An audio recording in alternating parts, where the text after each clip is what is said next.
It's been a long winter in northern Iraq, where the terrorist militia ISIS still controls vast amounts of territory, including Mosul, Iraq's second largest city. Mosul fell in June of 2014 when the U.S.-trained Iraqi military collapsed and fled the city in the face of ISIS's well-trained and battle-hardened militants. The Iraqi military drew back to Baghdad, leaving outgunned Kurdish forces to defend what's left of northern Iraq. Very old rifles, rocket launchers, and rifles, the kind of thing really that is no match for the sophisticated weaponry that a lot of Islamic State has. But spring is coming, and with it a U.S. plan using Iraqi forces to take back Mosul, which could be a major turning point in Iraq's fight against ISIS. U.S. Central Command, which has carried out airstrikes against ISIS, explained in unusual detail how that would happen.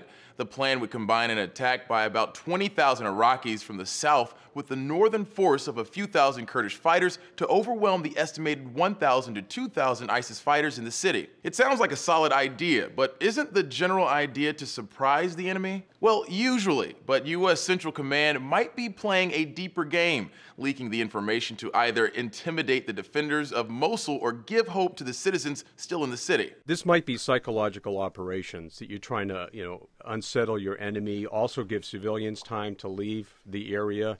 So there might be a little kind of information operation going on here. Psychological operations or not, the plan depends on the Iraqi army performing much better than they did last June. Troops were among those fleeing as hundreds of jihadists from the group overran the city and much of the surrounding province. Veterans of the U.S. Army, which spent $25 billion training their Iraqi counterparts, explained to Al Jazeera that its quick collapse in Mosul was a result of a leadership vacuum, corruption, and many soldiers who were just in it for a paycheck. So will anything be different this time? General Jack Keane is unsure. We truly do not know, and we won't know until this thing gets going. The performance of the Iraqi army isn't the only question. Also unknown is whether U.S. advisors will be with Iraqi forces on the ground and whether the attack will come in April or May. For Newsy, I'm Christian Bryant.